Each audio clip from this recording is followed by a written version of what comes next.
Kronologi kasus satu keluarga keracunan di Bekasi, 2 orang tewas dengan mulut berbusa. 5 orang penghuni di sebuah rumah kontrakan di wilayah Ciketing Udik, Kecamatan Bantar Gebang, Kota Bekasi, Jawa Barat ditemukan tergeletak lemas dengan kondisi mulut berbusa. Kelima korban yang terdiri dari 4 orang dewasa dan 1 orang anak-anak itu diduga mengalami keracunan setelah mengonsumsi makanan. Pada Kamis 12 Januari 2023 pagi, sekitar pukul 8.00 waktu Indonesia Barat, seorang warga bernama Ami sempat mendengar suara rintihan dari rumah korban. Mendengar suara rintihan tersebut, Ami memanggil penghuni rumah tetapi tidak ada jawaban. Karena merasa curiga, Ami memutuskan untuk mendobrak pintu rumah.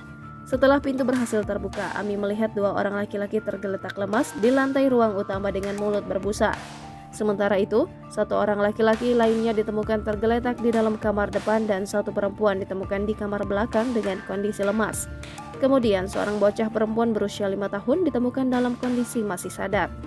Saksi juga melihat adanya muntahan korban di setiap lantai ruangan tempat para korban berada. Saat menemukan korban, Ami sempat menanyakan peristiwa yang terjadi ke salah satu korban di kamar depan.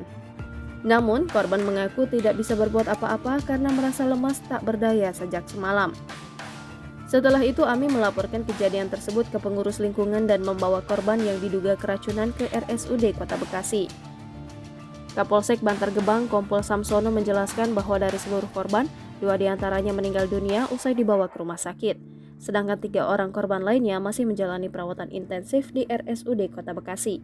Untuk mengetahui penyebab kejadian, tim Inafis, penyidik Polres Metro Bekasi Kota melakukan olah tempat kejadian perkara. Bahkan petugas dari Dinas Kesehatan Kota Bekasi juga ikut turun tangan dan mengambil sejumlah sampel mulai dari makanan, minuman, muntahan hingga feses korban.